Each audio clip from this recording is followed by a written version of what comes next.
effectivement, je vais traiter de l'interprétation pendant 45 minutes, et ne vous gênez pas si vous avez des questions à poser.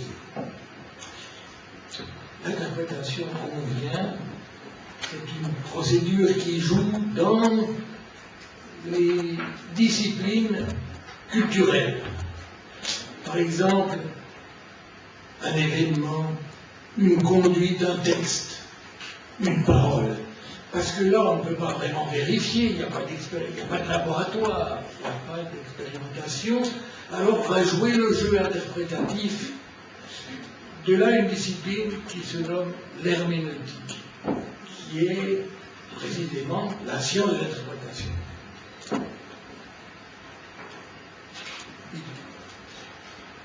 Comment comprendre, encore une fois, ce qui est en énigmatique? Aristote a bien écrit un traité de l'interprétation, et le maître dans ce problème, c'est Spinoza, dans son célèbre traité théologico-politique de 1670. Il faut bien que vous reteniez ce nom, parce que l'interprétation est dans votre programme, je crois.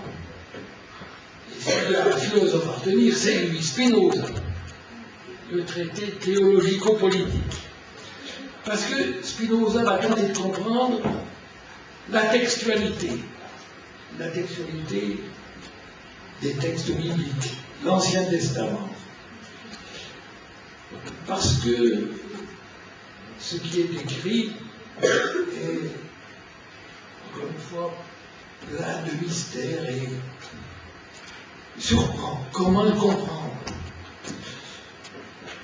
Par exemple, il est dit à un moment donné que Dieu dit au prophète dans son songe.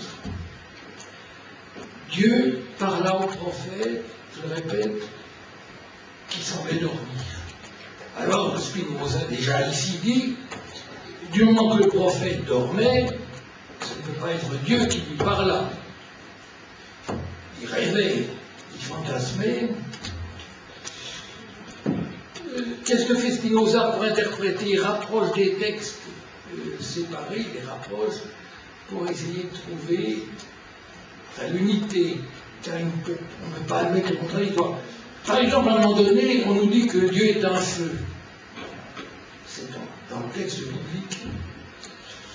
Mais en un autre lieu du texte de l'Ancien Testament, dit Spinoza, on nous dit que Dieu ne peut pas être rattaché à une chose visible. Donc, il faut interpréter. Et Spinoza conduit d'ailleurs à trouver un sens à ce mot feu qui veut dire tout simplement qu'il est énergie. Mais ça veut dire qu'il est le feu de la flamme, une chose matérielle, comme on aurait pu le croire, à s'en tenir à la littéralité. Je le répète, Spinoza d'ailleurs avait appris de très près l'hébreu, pour ne pas être victime, si j'ose dire, des traducteurs, et son travail va consister, je le répète, à rapprocher des parties extrêmes du texte éloigné pour essayer d'en dégager l'unité et, encore une fois, ne plus se permettre une lecture littérale, parce que cette lecture littérale ne peut pas être maintenue et tenue. Spinoza remarque aussi que dans l'Ancien Testament, souvent, le prophète, par exemple, quand il parle, dit la tempête de Dieu, la colère de Dieu, le sommeil de Dieu, le bain de Dieu.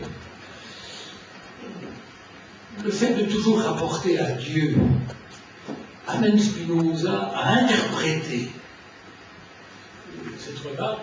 Ça veut tout simplement dire que quand on en appelle à Dieu, on veut par là exprimer et traduire la maximalité. Une tempête de Dieu, ça veut tout simplement dire une tempête importante, mais Dieu n'a rien à voir là-dedans, en quelque sorte. Spinoza a compris que les Juifs, dans leur religion sacrée, n'aimaient pas faire la place aux causes moyennes. Et il préférait tout de suite en appeler, ah ben oui, à la cause originelle. C'est pourquoi je le répète, une tempête de Dieu veut dire une tempête importante. J'interprète, et je ne me fie pas, je le répète, au sens premier et apparent. Et encore une fois, Spinoza a recensé tous les passages de l'Ancien Testament où précisément Dieu est en question, pour en arriver, je le répète, enfin à un sens. Parce que l'interprétation, c'est la discipline qui regroupe et recherche la vraie signification. Le texte en lui-même peut nous tromper, il peut nous conduire à une vue trop présente. Pourquoi il faut l'interpréter et découvrir avec son véritable sens et ne pas tomber dans le fétichisme, encore une fois, du mot. Encore une fois, du mot. Je vous signale que parfois, Spinoza se heurte de grandes difficultés. Il rappelle d'ailleurs que dans une certaine secte de la vie hébraïque, on refusait dans le texte de prendre en compte les voyelles, on ne retenait que les consonnes dans les mots. Et je vais vous dire pourquoi. La voyelle signifie un peu d'expression directe, comme un cri. Et quand on parle de Dieu, on n'a pas le droit tout le temps de s'esclaffer, il faut réduire sa participation. Donc, les mots ne comprenaient que les consonnes. Ce qui fait que le texte n'en est que plus difficile à saisir, parce qu'on n'a que des fragments. Et alors par la suite, on a réécrit le texte sacré pour le compléter, mais par la même on l'a déformé. Il faut retrouver le sens primitif, le sens premier, et ne pas s'en venir au sens second. Dites, je vous ai peut-être déjà fatigué par ces remarques sur l'exégèse. L'exégèse, c'est, encore une fois, l'interprétation des textes, notamment des textes religieux, pour découvrir leur véritable sens, la signification. Je répète encore, Spinoza a longtemps commandé l'expression « et Dieu lui dit en songe », et Dieu lui dit en songe, cela signifie que, tout simplement, le prophète était en train de dormir, et par conséquent, on n'a pas le droit de penser que c'est la parole de Dieu qui va ici s'exprimer directement. Dieu lui dit en songe, cela veut dire qu'il a rêvé que. Point à la ligne, c'est tout.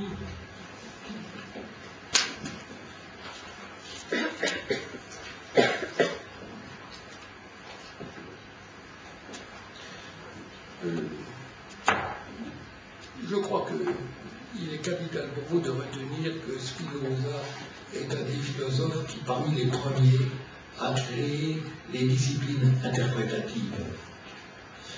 Je vous ai donné quelques échantillons de ses commentaires et ses remarques,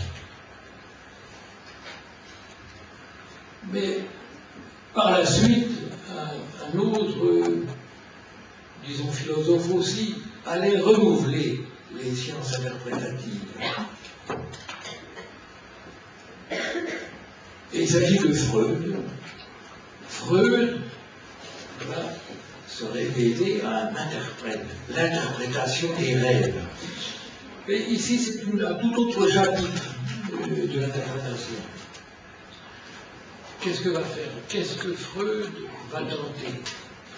C'est que, cette fois-ci, au lieu de se pencher sur la textualité, il va s'intéresser aux conduites et à la conduite humaine, et surtout, il va tenter de montrer que ce qu'on croit le plus insignifiant, ce qu'on croit le plus ordinaire, le plus banal, un geste, un lapsus, un oubli, ils sont tous révélateurs, à condition évidemment de savoir comprendre. C'est ça l'interprétation, de savoir comprendre exactement ce qui se produit, ce qui se passe. La plupart du temps, nous ne nous en apercevons pas. c'est le psychanalyste qui va être le mieux placé pour interpréter. Pourquoi? Parce que la plupart des sujets, ils réagissent. Si par exemple l'un d'entre vous m'adressait des sottises, imaginez, qu'est-ce qui se passerait? Je répliquerais immédiatement, croyez-le bien. Mais le psychanalyste, lui, précisément, il a appris à ne pas, encore une fois, participer au jeu. Il est comme un écran, il laisse l'individu, le patient, le malade, projeter sur lui sa violence. Parce qu'il va l'interpréter. Elle est pleine de motivation, elle est pleine de sens. Je voudrais savoir ce qu'elle signifie. Je le répète, à la mesure où le psychanalyste n'entre pas dans le jeu et ne réagit pas, conserve une absolue neutralité, la projection du malade va être facilitée et reviendra à l'analyste précisément d'interpréter. Parce qu'on n'aura pas entravé la projection. Qu'est-ce que Freud va tenter? Freud, je le répète, il va tenter d'interpréter ce que nous prenons pour la pure impulsion, ce à quoi nous accordons peu d'intérêt. Si vous ne venez pas à un rendez-vous qui a été prévu, vous allez dire que vous avez oublié l'heure, que c'est l'inattention, que vous êtes en ce moment fatigué. Tout cela, encore une fois, ce sont des fausses raisons qui cachent l'acte lui-même, c'est-à-dire l'oubli, et il va falloir, et Freud va nous apprendre à l'interpréter. Quelle portée lui accorder au fond? Qu'est-ce que cela veut dire? Car il n'est rien dans la vie du sujet, et surtout dans ce qu'il y a de plus ordinaire, il n'est rien qui doive, encore une fois, être retenu. Parce que cela, encore une fois, est révélateur. Révélateur de quoi? Mais, comme vous le savez, la vie consciente s'emploie à refouler ce que vous ne voulez pas, encore une fois, exprimer. L'inconscient est un immense territoire qui va profiter des bonnes occasions pour se donner satisfaction et s'accorder quelques jouissances rapides. À la faveur de la rapidité, il va traverser la censure et il va la contourner. C'est pourquoi les actes les plus significatifs, ils relèvent de la brusquerie. Ils sont souvent entiers, violents, un peu disruptifs, etc. Mais précisément, ils nous disent ce que contient votre inconscient, qui a évidemment plus d'importance que ce qui est conscient. Parce que c'est le fond de vous-même. Un lapsus. Vous allez me dire que vous avez confondu ce mot avec un mot plus proche, assez proche de lui, et que c'est par conséquent, vous allez toujours en appeler au hasard, à l'accidentel, au circonstanciel, aux proximités. En réalité, à la faveur de la similitude, ce qui était dans l'inconscient profite pour venir trouver dans le mot déformé un contentement, peut-être légitime. Mais moi je vais relever, encore une fois, tout ce que vous dites dans l'automatisme, dans la violence de décharge. Et Freud va m'apprendre à l'interpréter, c'est-à-dire à quoi cela renvoie-t-il, qu'est-ce que cela exactement signifie. Je répète, pourquoi y a-t-il interprétation? Parce que, là encore, nous sommes en présence de deux données. Il y a l'apparence, j'ai pris un mot pour un autre, et puis il y a, comme une fois, la véritable raison de cette altération qui n'a rien, encore une fois, de circonstanciel. En réalité, elle appartient au monde symbolique. Symbolique, ça veut dire que cela cache quelque chose d'autre qui est plus important. Le symbole, c'est ce qu'on ne doit pas regarder, là encore, matériellement, parce qu'il faut le rattacher à quelque chose de plus important qu'il est en train de manifester. La vie symbolique, par conséquent, relève effectivement des disciplines interprétatives.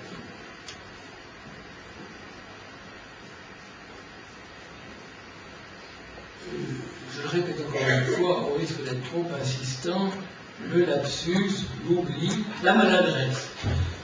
Par exemple, je vous donne un exemple que j'emprunte évidemment à Freud.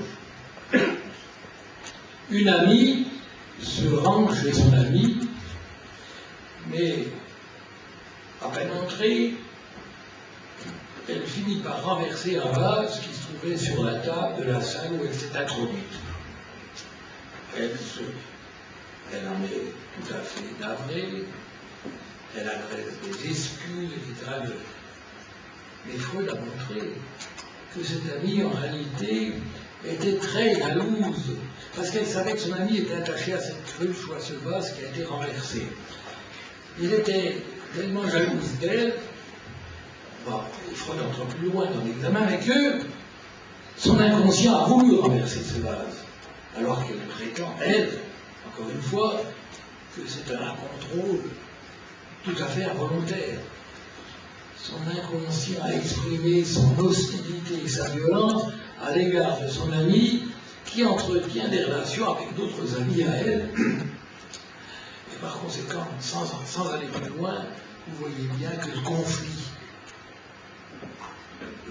entre l'inconscient et le conscient, ben évidemment, il a trouvé là une issue.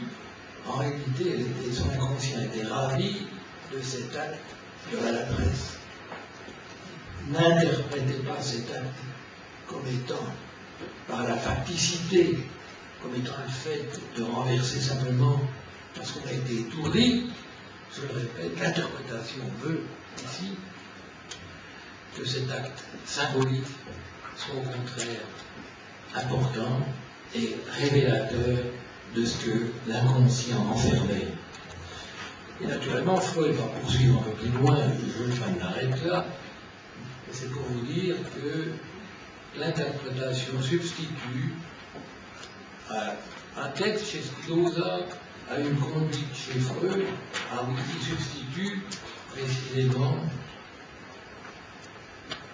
à la place de ce qui est apparent la signification de cela qu'enfin on comprend.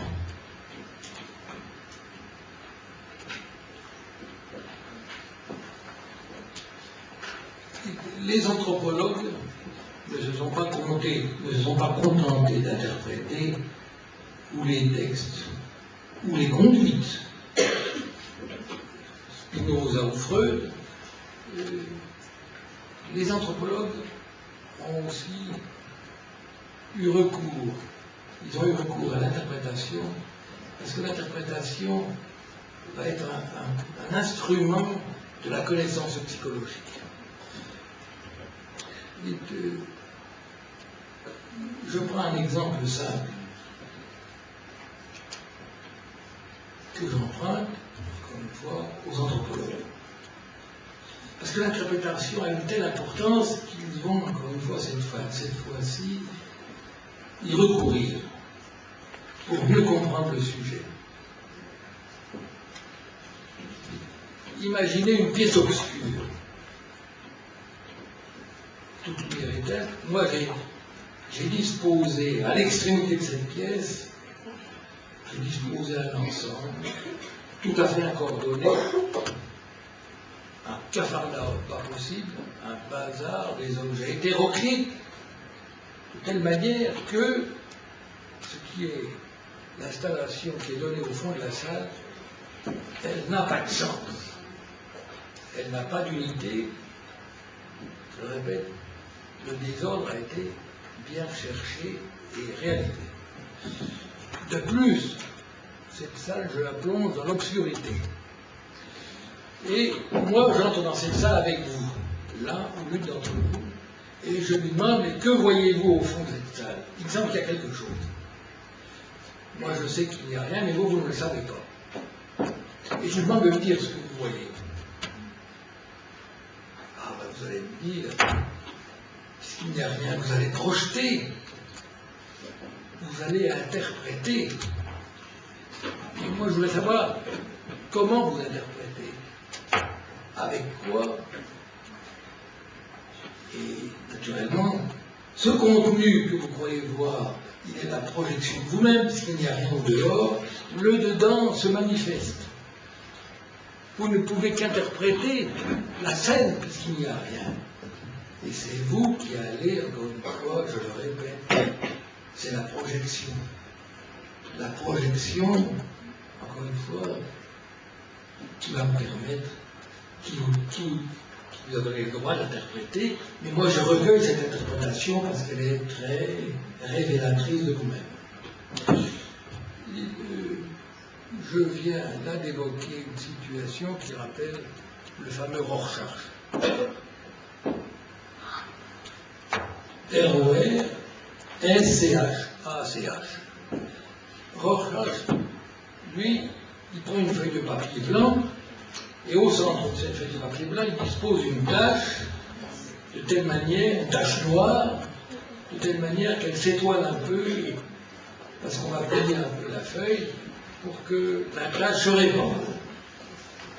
Et alors moi je vous montre cette tache. Vous croyez que ce sont là des choses mineures. Je vais vous dire une chose. Lorsqu'il faut sélectionner dans les entreprises, dans les institutions, lorsqu'il faut sélectionner, choisir le meilleur, choisir le plus performant, on recourt encore à des tests projectifs. Vous ne le savez pas, mais ils vont fonctionner. Je vous donne un exemple encore. En présence d'un Rorschach, donc une simple tache noire, moi je l'avais à côté de vous, vous êtes là, et je lui demande s'il fallait absolument voir quelque chose, que verriez-vous? Par exemple, voici un questionnaire qui répond que, on pourrait dire, dit-il, un paysage, au centre, il y a un lac noir, et puis ce qui est très important, c'est ce qui est autour du lac. Celui qui a répondu cela, il s'est franchement singularisé, parce que 99% des interrogés au Rorschach,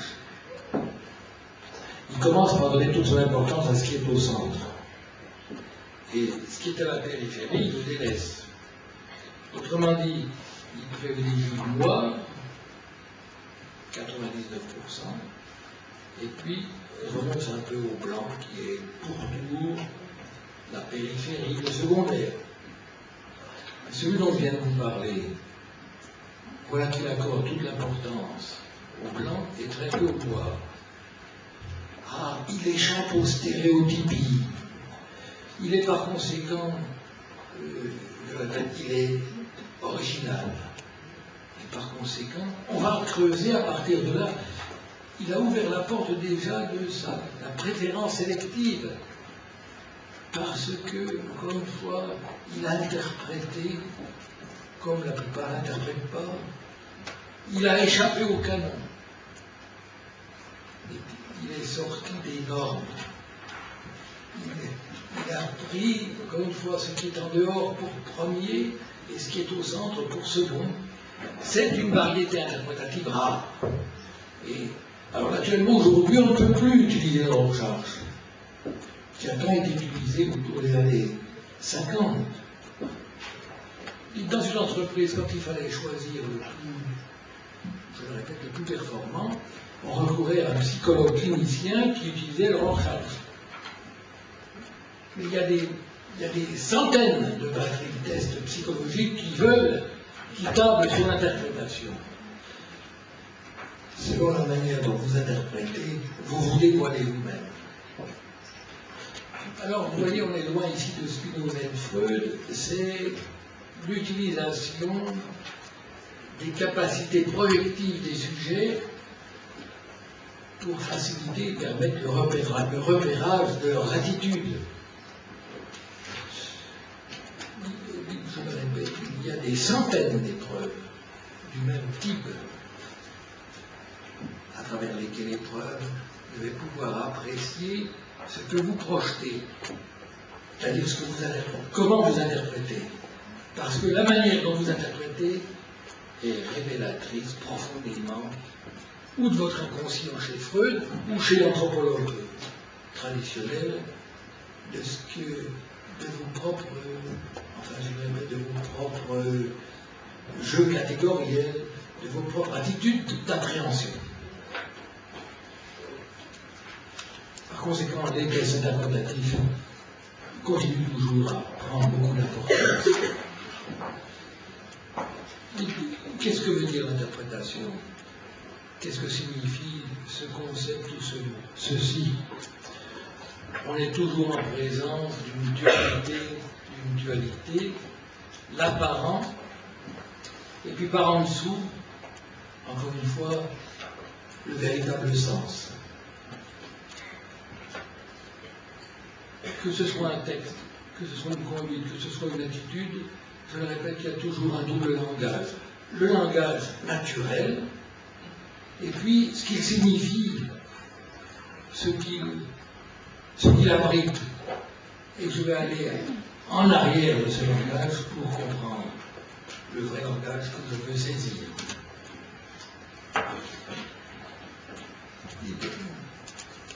Malheureusement, si l'interprétation a tant de vertus, si elle a tant de capacités opérationnelles, si grâce à elle je vais comprendre les conduites et les individus, je vais pouvoir les repérer, je vais pouvoir les mieux comprendre. Il faut connaître aussi que l'interprétation, elle a aussi son côté noir. Le malade mental, on l'appelle un interprétatif. Parce que c'est un paranoïaque.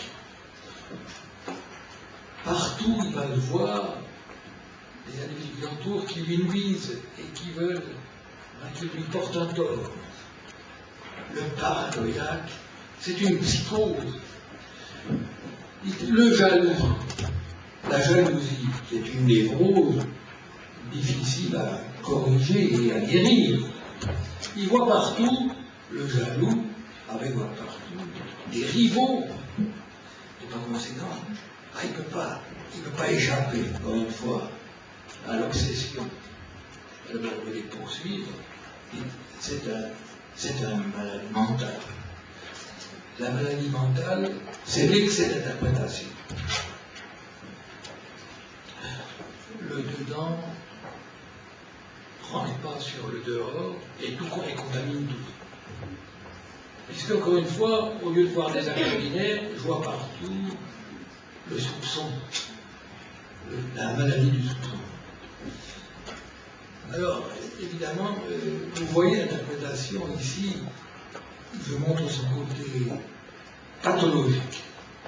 L'excès d'interprétation, encore une fois, égale la psychose.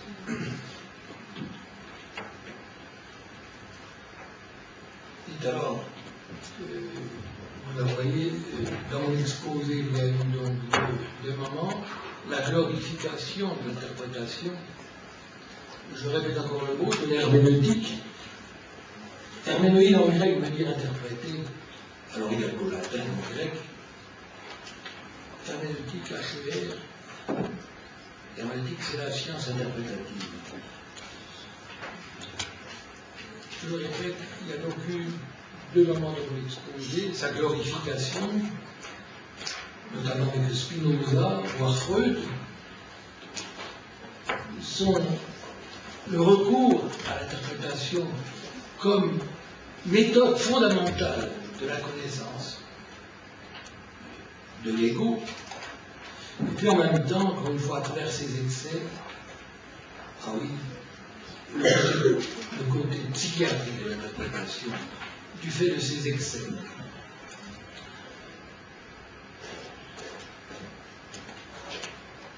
Mais encore une fois, l'interprétation ne vaut que lorsqu'il s'agit d'étudier les textes.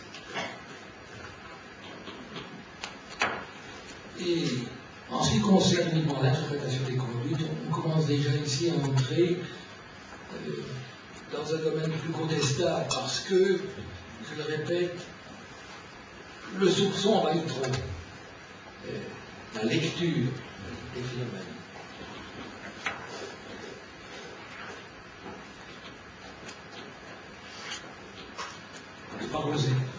Par conséquent, je le répète, on comprend que le malade mental soit absolument obsédé par sa névrose interprétative.